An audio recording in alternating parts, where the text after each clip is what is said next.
приятели! Днес отново сме събрани с част от младежите и решихме да направим един дебат между нас, като всеки от нас ще има въпроси, разбира се, нашите младежки въпроси, и трябва всеки от нас да отговори. Нека започнем от Анастасия. Така, моят въпрос е как да бъдем пример между връстниците си? Нали, в училище, когато излизате с приятели. Да направим това, което те правят, смисъл да не повтаряме тяхните светски действия, а да показваме обратното. Ако те правят нещо грешно, ние да правим нещо добро. Точно така. Да ги съветваме с стихове от Библията, най-често срещани, като да вършим добро и никога да не правим неща, които не трябва. Може да ги съветваме и с заповедите на Господ. Да им казваме, че когато те лъжат, че това не е правилно. Или когато те се претекат да крадат нещо, или да вземат нещо, което не е тяхно, или да тормозят някой, че това не е правилно. Според мен, като показваме любов към всеки, защото много често, когато някой е по-различен от нас, ние сякаш го отдалечаваме от нас, отблъскваме го, не искаме да общуваме с него.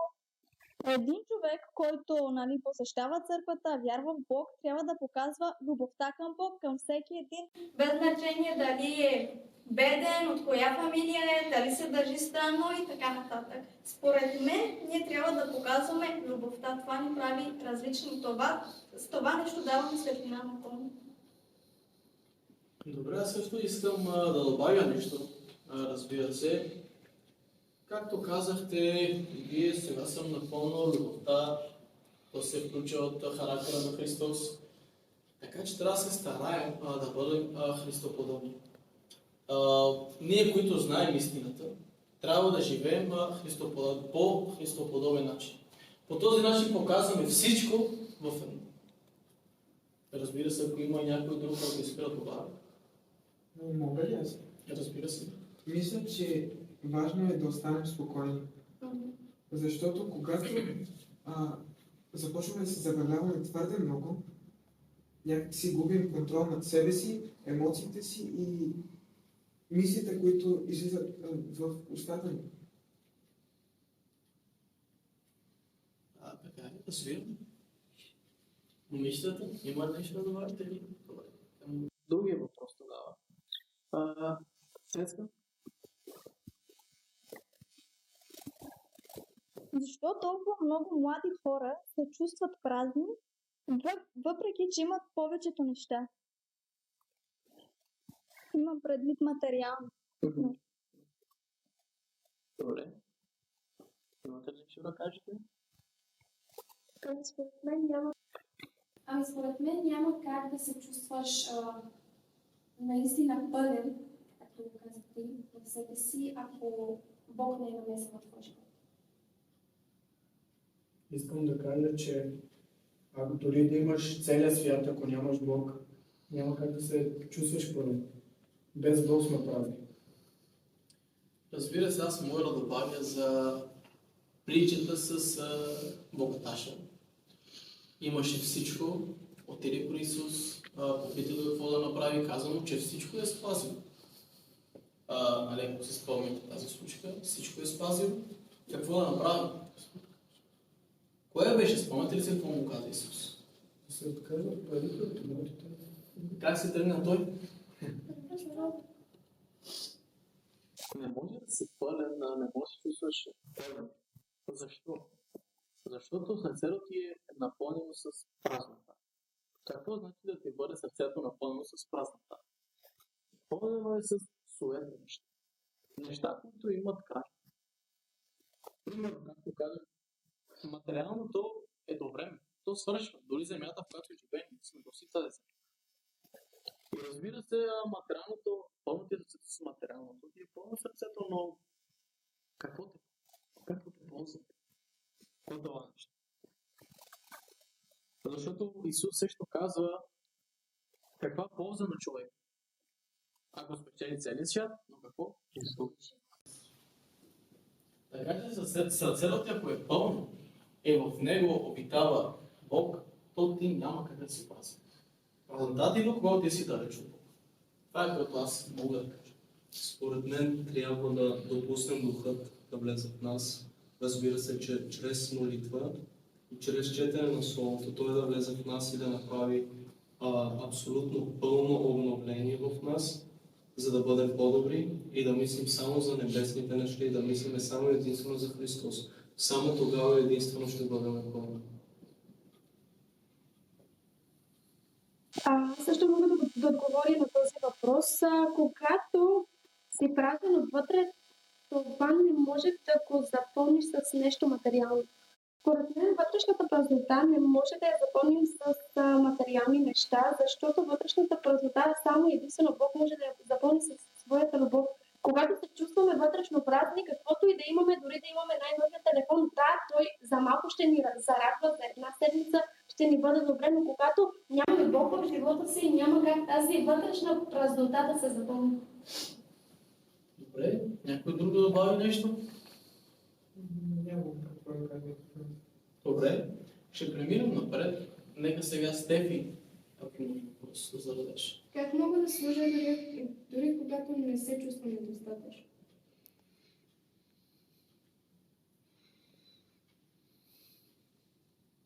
Какво мислите по въпроса? Аз мисля, че трябва да поискаме помощ от Бог, това което е. Да поискаме Той да ни даде сила.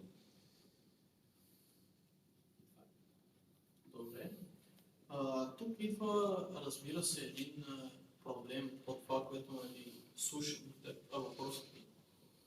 Много хора се чувстват недостатъчни и недостойни, така да го кажа. Най-често се използва това, че сме недостойни да служим. Да, така е. Никога няма да бъдем достойни да сме тук в тази земя. Така че това да си кажем, че ние сме недостойни, ние сме недостатъчни, ние не можем, няма да ви лъжим. Да, ние не можем. Но има един Бог, който е умрял за нас. И след неговата смърт, той ни е дал шанс, в който ние можем. Да, ние сме недостойни, но той ни е дал шанс. Да, ние сме недостатъчни, но той ни е изкупил. Така че, въпреки че ти се чувстваш по този начин, то вече не би трябвало. Защо не би трябвало? Защото си изкупен. Ти си започнал на чист. Така че трябва да започнеш да служиш, а не винаги да отлагаш и да кажеш, че ти си недостоен. Никога няма да бъдем перфектни. Перфектността ще дойде в небе. Там всичко е в хармония. Тук този свят е греховен. Така че винаги ще има чувства, които ще ни да карат да си мислим, че ние сме недостойни, недостатъчни, ще ни говорят с факти, ти направи това, ти направи трето, ти направи пето, как сега ще отидеш на църква. Да, но спомните героите какви падения имаха. Не един герой имаше падения в Библията. Да дам пример, искате ли да посочи с пример? Да. Да ви. Да знаете, че аз много често ви дам пример с теб. Човек по сърцето на Бога, какво е направил? Да любовите. Падна ли? Падна. Прелюбодейство, което е довело до кое? Също до убийство. Убил мъжът на кой? Лицемер. Точно така. И си я жена. Какво това промени ли, че Давид е бил по сърцето на Бога? Това не се е променило. Разбира се, всеки се носи последствията. Той се е взел своите последствия. Но това не е спряло любовта от Бога към него. Затова има благодат. И затова е да служи на милост към нас. Не я заслужихме тази милост. Той реши да умря за нас изкупени. Това е заслужената милост. И ние ще бъдем спасени чрез благодат, а не чрез наши заслуги. Това е. Ако имате ви, разбира се, по този въпрос. Ако ние сме хора, винаги имаме най-различни чувства, дали се чувстваме недостойни или недостатъчни, както казва Денчо. Според мен първата крачка, която трябва да направиш е да си отвориш Библията и да си прочетеш няколко стиха, които ще те накарат да се чувстваш по-добре, защото има много стихове в Библията, които говорят за любовта към Бог. Когато ти прочетеш тези стихове какво е направил за теб, ще се почувстваш по-добре. Когато се почувстваш по-добре, тогава може да правиш малки крачки, да започваш да служиш. Когато вече свикнеш, правиш по-голямите крачки. Но първо трябва да се обърнеш към Бог, а не към хората, защото ако кажеш на Бог, аз не се чувствам добре, не се чувствам достатъчно, те ще кажат, ами да, така е. Добре, някой от нас също? Ще ти дам един практически отговор, какво правя аз, когато се чувствам така. Когато не искам да се моля, се моля. Когато не искам да идвам на църква на едно. Разбираш ли какво искам да ти кажа? Когато се чувстваш недостатъчно, трябва да правиш неща, които да те карат да се чувстваш достатъчно. А не просто да стоиш и да чакаш. Само няма да стане. Трябва да направиш нещо, за да има и резултат. Разбира се, именно заради това дявол се работи по това нещо. Това е такова така. Да стоиш и да си далеч от църквата, далеч от приятелите ти, които ти помагат. Целта е да бъдеш безпомощен. Така поне те кара да изглеждаш. В същото смисъл. Има ли какво да добавим? Винаги трябва да си спомняме смъртта на Исус. Когато се проля кръвта му, ние вече станахме изкупени, вече сме Негови.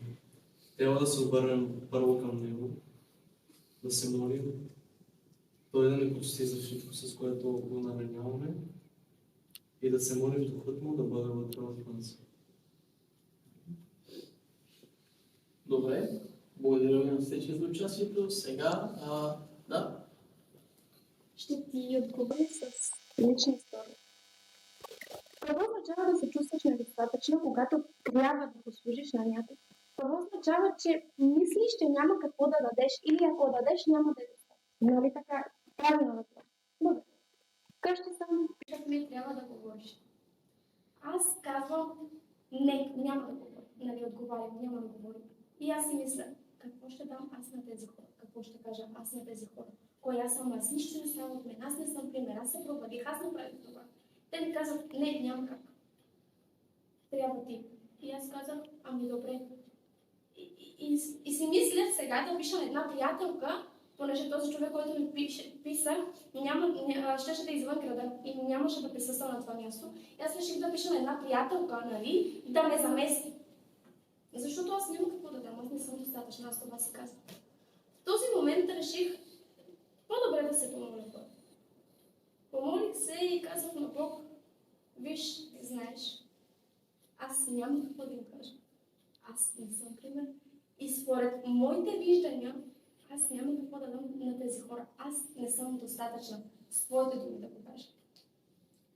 В този момент Бог ми каза, кой ти каза, че ти ще говориш? Когато ти не си достатъчна, аз съм предостатъчна. Просто е нужно да бъдеш там. Аз ще говоря, няма да говориш ти. Нужно е просто да бъдеш там. Та когато се чувстваме Недостатъчни, нека да се сетим, че достойният и предостатъчният е в нас. И ни прави достатъчни за всичко. Това е. Вие имате ли какво да добавите още? Добре, благодаря ви. Нека преминем към следващия въпрос и той е на Дани. Моят въпрос е следният. Как да запазим вярата си в трудни времена? Който има отговор, нека да говори. Според мен, ние няма как да запазим вярата си. Единственото нещо, което може да направим, е да стоим близо до Бог. И Той ще е този, който ще запази нашата вяра. Това мога да кажа. Добре, някой друг? Не трябва да забравяме, че Бог никога не ни изоставя. Това е важно.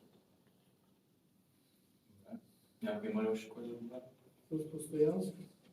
Знаем стиха в Римляни 12. Радвайте се в надеждата, скръбливайте твърди, молитва постоянно. Ако всичко правим с Бога, няма да е така. Ако приемаме дори трудностите от Бога и че може да се справиме, ние няма да загубим нашата вяра. Така че просто трябва да сме сигурни в това, че Бог е винаги с нас И просто да оставим нещата на него. Ние да искаме, а той ще изпълни. Да, но понякога, извинявай, Давай. е трудно да се доверим, когато е трудно. Така е. Как да поставим? Но на Йов му беше много по-трудно. В целият период има едно друго, което разбира се може да се каже. Какво беше период? Имаше изпитания. Да. Добре. И то много. Имаше изпитания и какво да кажем за тези изпитания сега? За какво служат тези изпитания? Може да отговорите? Но като трябва вярата, За утвърждаване на вяра. Нали така? Значи явно трябва да се утвърди вярата. Въпросът е по време на самият изпит. Има ли шанс да се трудиш? Там се губи вяра. Вярата се губи при изпит. Там са два варианта. Или утвърждаваш, или я губиш. Трети вариант. Защо казвам тези два варианта, разбира се? Когато е едно изпитание, както дадахте пример с Йов, разбира се, той е минал през много изпитания. Буквално Бог постави Йов в ръцете на дявола. Какво направи дявол с него? Започна от добитъкът от синовете му, дъщерите му, до приятелите и така нататък. Дори и до неговото здраве. Дори неговата жена се обърна против него. Като му каза кое, знаете ли какво му каза жена? Поклучи Бога. Да, похвали Бога, умри. Затова ви казвам, когато ние сме в изпитание, тогава е трудно да оцелее вярата. Когато оцелее, тя се утвърждава. Ето сега се остави на вас да доразвивате това нещо. Как да утвърдим всъщност тази вяра, а не да остане? Не трябва да допускаме компромис в нашата вяра, в нашия християнски живот, защото Ако беше допуснал този компромис да похвали Бога, той ще умре. Вече нямаше да го има и нямаше да знаем за него.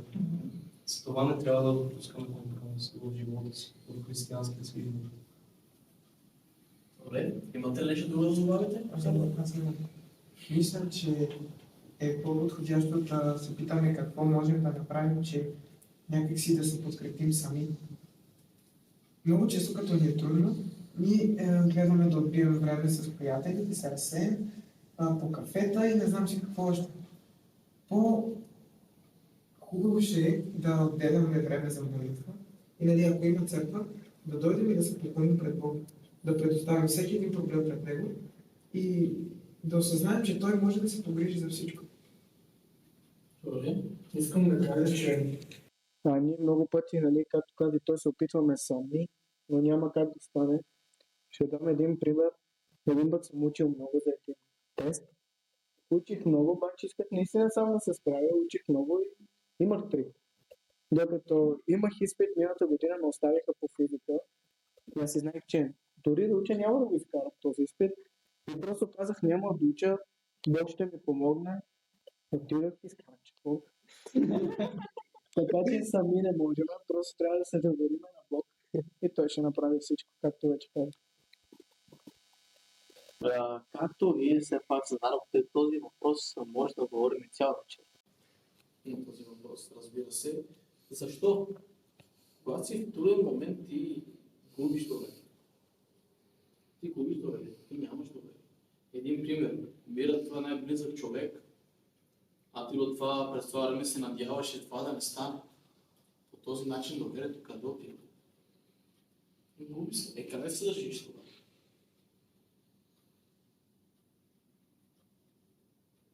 Пример с Петър и мисля, че това лично за мен, нали, отговаря на този въпрос.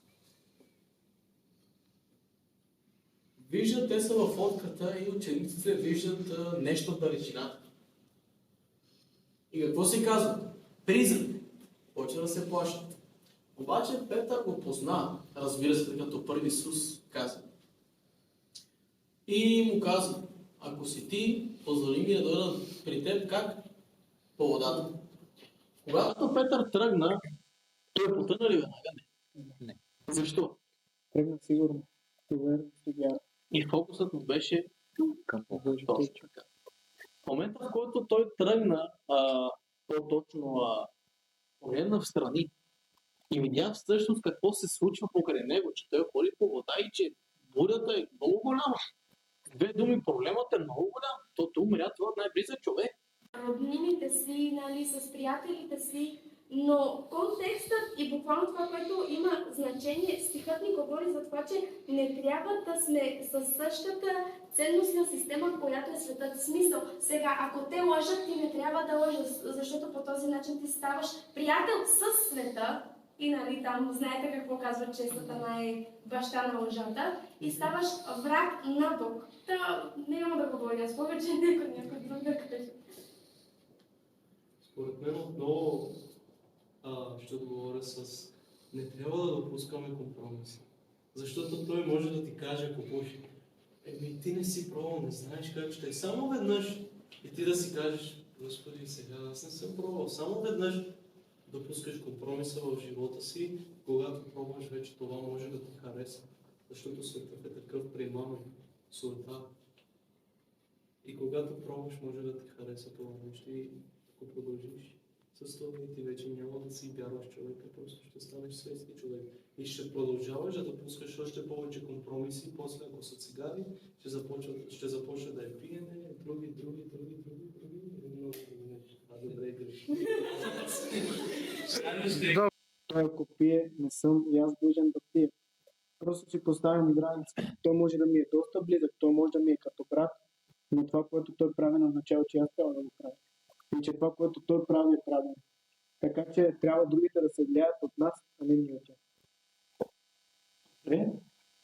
Ако имате още да добавите? Аз бих искала да отговоря с стих, който се намира в Яков 4:4. Там пише: не знаете ли, че приятелството със света е вражда против Бога? И тъй, който иска да бъде приятел на света, става враг на Бога. Тук не говорим, че трябва да спреш да общуваш с роднините си, нали, с приятелите си, но контекстът и буквално това, което има значение, стихът ни говори за това, че не трябва да сме със същата ценностна система, в която е светът. Смисъл, сега, ако те лъжат, ти не трябва да лъжат, защото по този начин ти ставаш приятел с света и нали, там знаете какво казва, че Сатана е баща на лъжата и ставаш враг на Бог. Та няма да говоря аз повече, някой друг да каже. Аз отново ще отговоря с не трябва да допускаме компромиси, защото ако твой светски приятел пуши, например, и ти каже, може ли да пробваш? Не си пробвал никога това, може да ти хареса и ти ще си кажеш, Господи, не съм пробвал. Ще пробвам този път. И допускаме компромис по този начин. И когато пробваме това нещо, може да ни хареса и да продължим да го правим. И след това нещо да дойдат точно компромиси, да допускаме още по-зле неща и тогава нашата вяра съвсем пропада. Затова един от плодовете на духа е събудителен. Трябва да се молим. И аз мога да добавя нещо, като ще дам личен пример. Преди отивах на църква, нали, също посещавам църква и си имах светски приятели, общувах се с тях и все си казвах, няма как те да ми повлияят. Аз отивам на църква, нали, моля се, чета, няма как те да ми повлияят. Все си казвах това, но когато нали, се виждахме всеки ден, когато започнахме да общуваме повече, те ми повлияха. Аз винаги си казвах, аз съм с твърд характер, няма как те да ми повлият. Примерно, няма как на сила да ми сложат цигара в устата.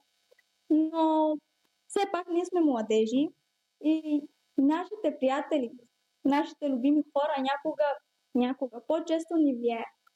И аз се подадох, повлиях се от тях, въпреки че си казвах, отивах на църква. Променена съм, защото отивах на църква. Всъщност нямах тази промяна, защото може да идваш в църква, но пак да си бъде същото. Но когато оставих Святия Дух да ме промени, Бог да ме промени, защото Той променя хората. Това, че идвам на църква, това, че отивах на църква, не означава, че аз бях променена. Да отстраних някои лоши навици, но аз не бях променена.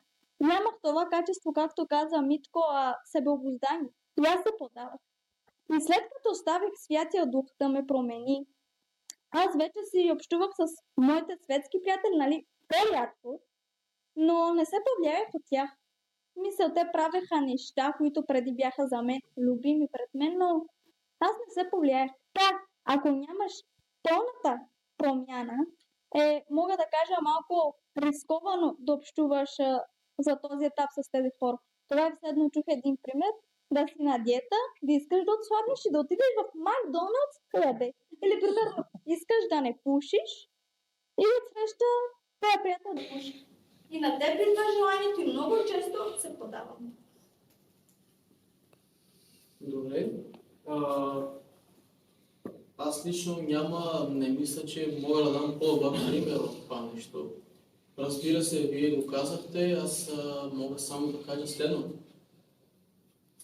Ако не искаш да паднеш в капан, не влизай в капан. Това мога да го кажа. Както казаха и те. Не може виждаш, че нещо е опасно за теб и ти там да влизаш. Не трябва. Добре, нека преминем към следващия въпрос. И следващия въпрос е на Дан. Как да се откажем от нещо, което знаем, че не е правилно? Добре. Идва жертва. Дори да го искаш с цялото си сърце, ако ти знаеш, че не е правилно, и Бог ти каза, че не е правилно, тук идва време ти да станеш жертва, ти да станеш Исак. Както Авраам даде сина си. Разбираш? Трябва колкото и да го искаме, ами ще издържим и без него. Трябва да направим нещо ние. То няма как да стане. То ти го говориш така, все едно се преживя нещо. Може би да, може би Не знам. Добре.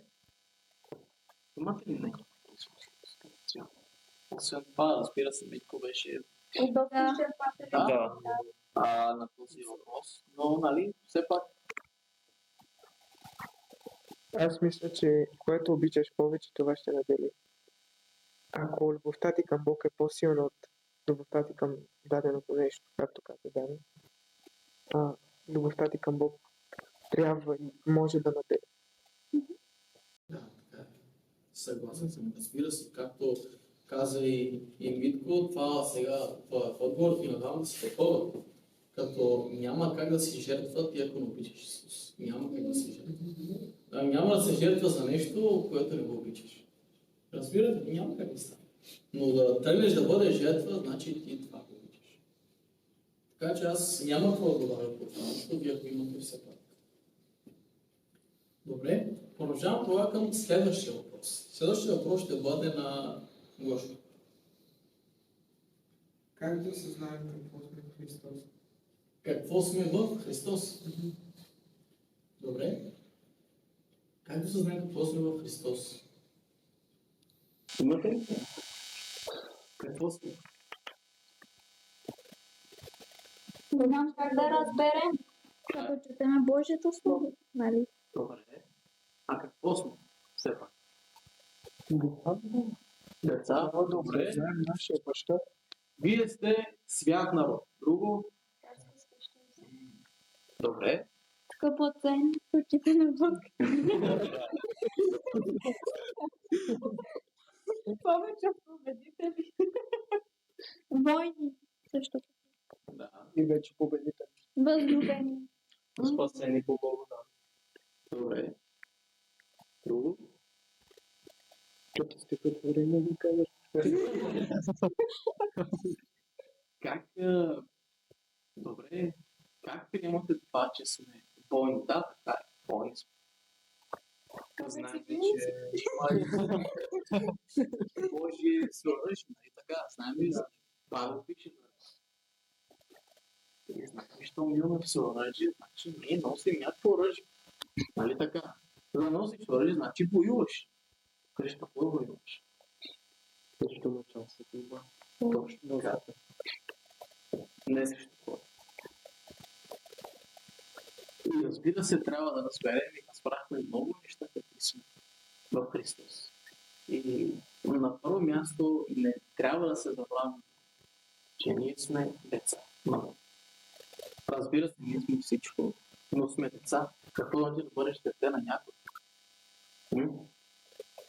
Копия. Или на майка си. Просто, когато баща ти е Исус и ние осъзнаем, че нашия баща е Исус, как го приема? Ако знаете, ето, ние така си говорим, обаче не го виждам и не го приемаме много на сериозно.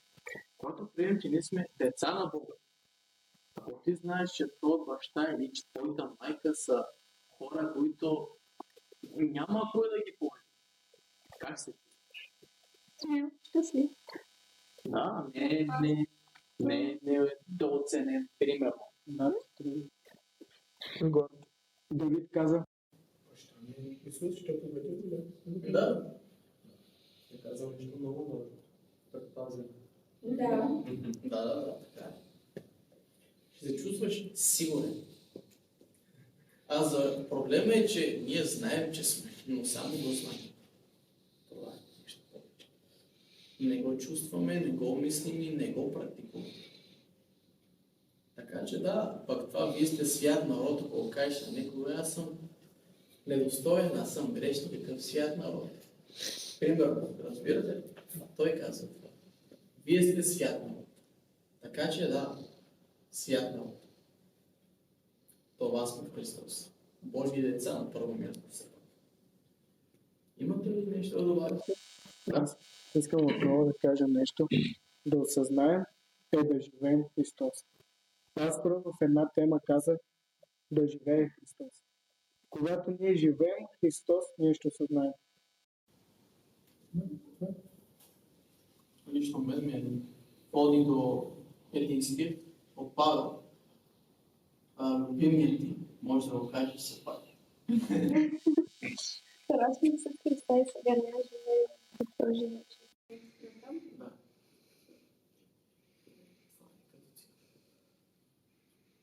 Има нещо друго още по този въпрос? Добре. Ами остане ли Митко по принцип? Така че да. Аз искам да ви попитам. Какво трябва да направи един човек, ако чувства, че Бог го е оставил и че Бог мълчи? Какво трябва да направи? Добре. Ако чувства, че не знае на кой да се помогне, че няма кой да го изслуша? Какво трябва да направи? Просто бъркам. Да? Сам по-скоро. Или две думи по-просто да разпитам да пресия. Оставям случай. Да. Ако ти нямаш печка, ще слагаш вода. Да се опитам. Да. Така, когато усещаш, че ти си сам, усещаш, че Бог не е до теб, няма кой да те чуе. Какво правиш? Според мен, хвалението е много важна част. Има една песен на брат Мечо, ти не си сам, и това може би ще повлияе доста и ще повдигне духа. Разбира се, мен хвалението веднага не води до пада. Павел и Сила, вътре затворени, двамата бяха надежда. Няма. Изведнъж тя се намира. Смешно се, но знаеш. Павел и Сила започва да пеят и какво става? Може ли да ми помогне? Какво става с затвора? Да. И те стават свободни. Така че, когато се усеща, че бъдете сами, въпросът е, че той не обещал, че никога няма да бъдем сами. Тези чувства ги имаме, както каза ти, но те не са от нас тези чувства. Тези чувства са предизвикани. Пеенето, молитвата, да, и то по същия начин важи и за пеенето, за хвалението, както казахте, разбира се. То важи също. Защо? Пеенето и хвалянето на Бог е вид молитва. И то, независимо дали се молиш или пееш, ти няма да искаш да пееш, както каза ти, ако нямаш печка, за какво си дърва, пример. Нали?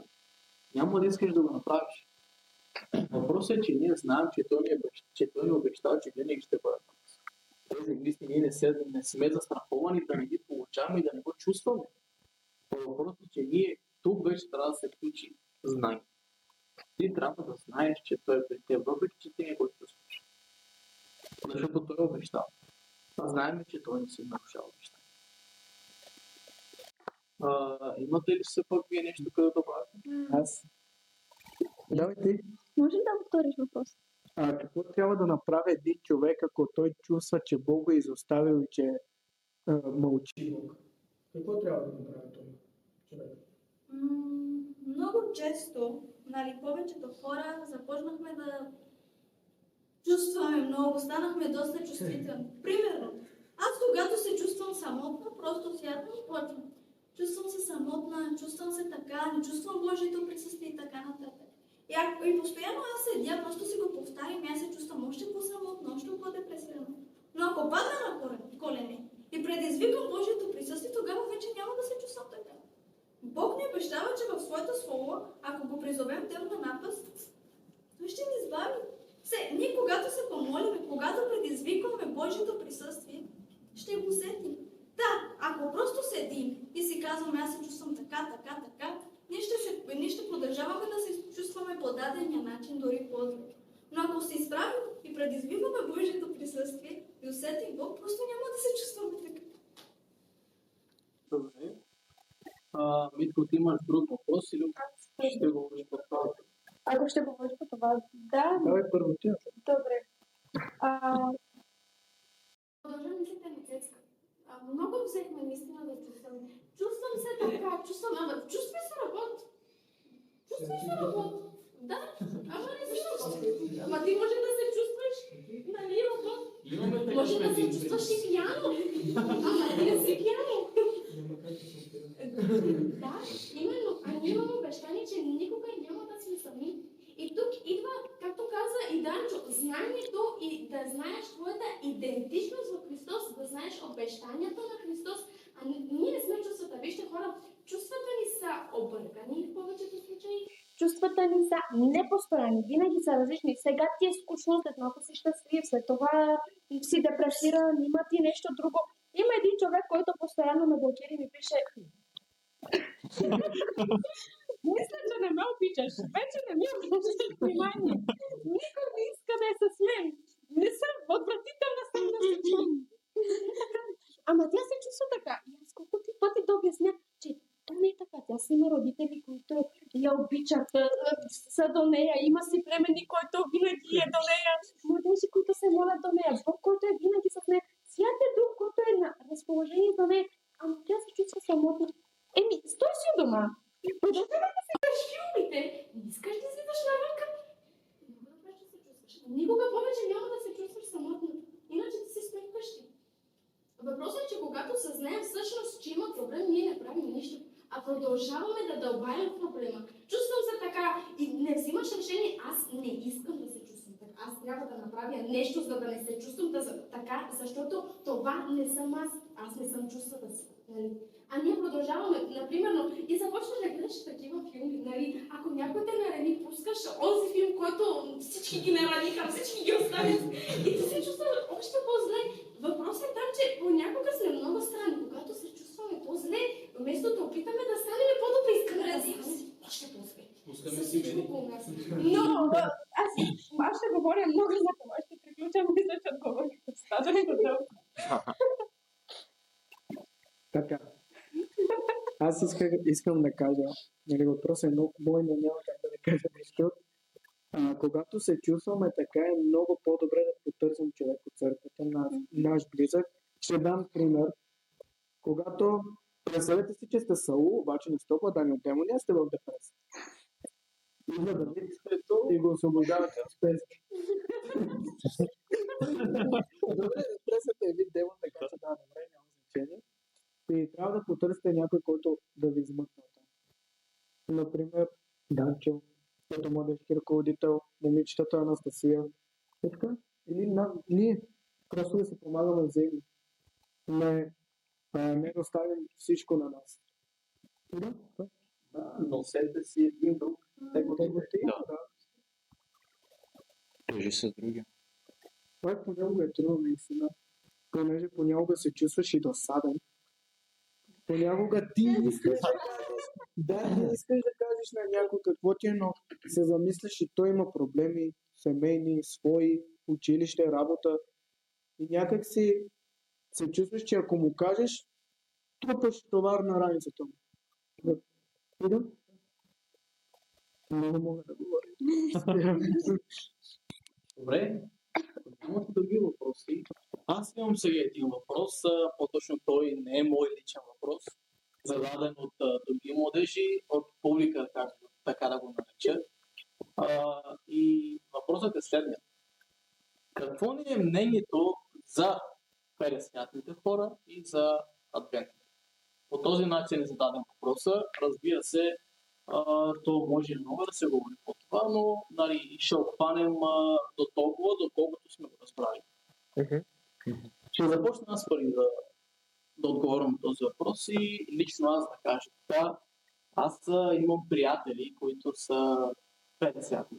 Разбира се, моята жена беше също от 50-та църква, така да го кажа. И лично, по принцип, аз нямам лошо мнение за хората.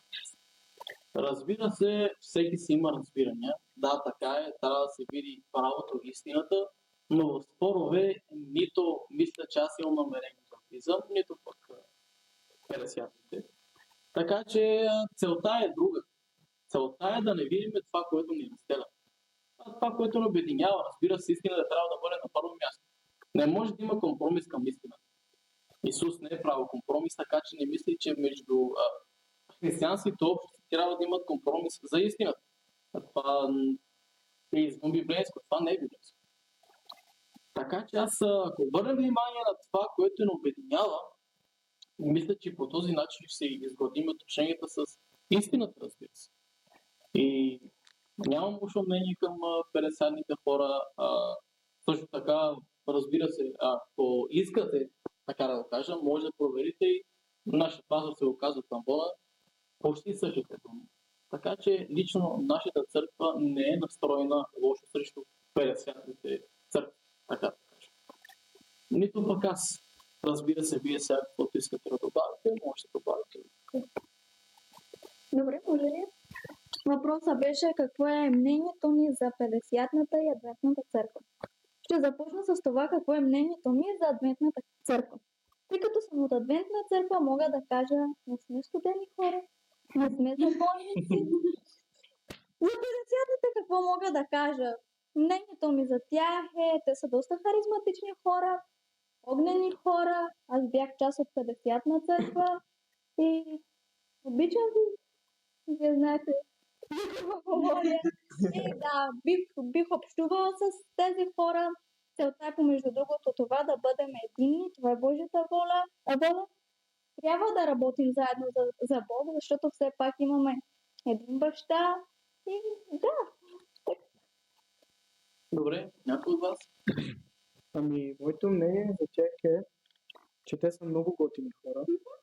И аз няма как да имам абсолютно нищо против към тях, защото един от близките ми приятели беше пересятник, а другия все още е. Е така, искам да кажа към другите хора, които не ни познават.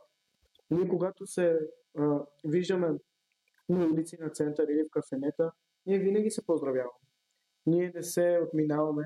И даже е често да ви кажа, аз много харесвам да имам такива приятели. Аз имам приятели от 50-ната, имам от православната, имам и от яховистите. Много ми харесва, че имаме прекрасни дебати. Да, понякога започваме да спориме, но е хубаво това. По-добре е да имаме такива приятели, колкото всеки приятели, така че нямам нищо против към тях. Ние всички ви обичаме. Предполагам. Знам какво директно е питане. Знам, че няма как, затова са там и адвентната стои, 50-ната, затова е даден този въпрос, неделята и селото. Ще го кажа по следния начин сега. Библията е пред нас. Четем, разбираме и виждаме.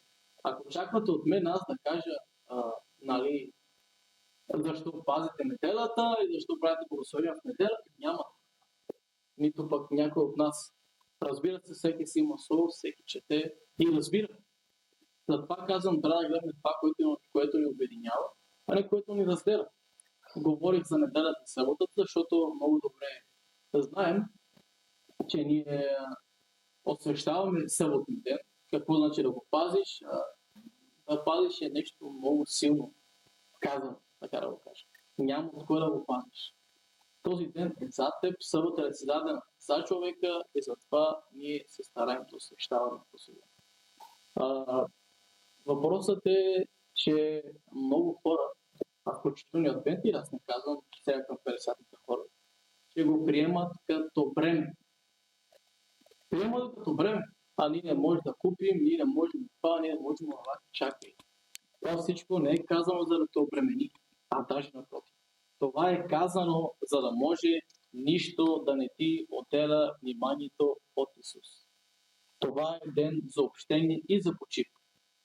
Този ден е предназначен за това.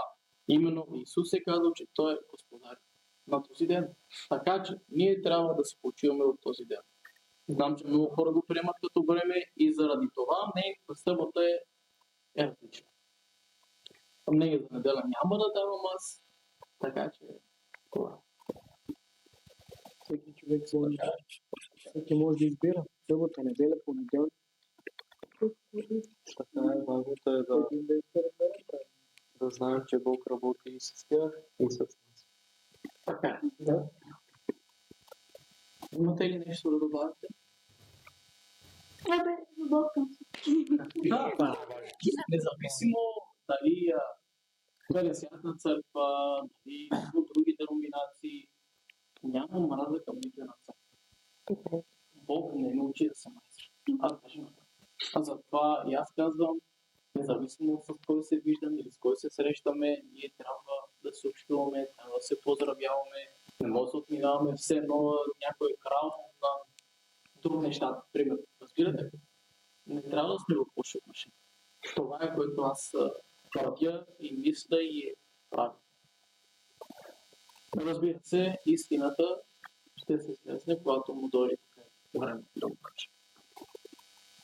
Ако нямате какво да добавите, това беше от нас. Благодаря ви, че бяхте с нас в нашия подкаст. Моля ви, абонирайте се за каналът ни, за да може той да достигне до повече хора и да се види от повече младежи. Благодаря ви, че бяхте с нас.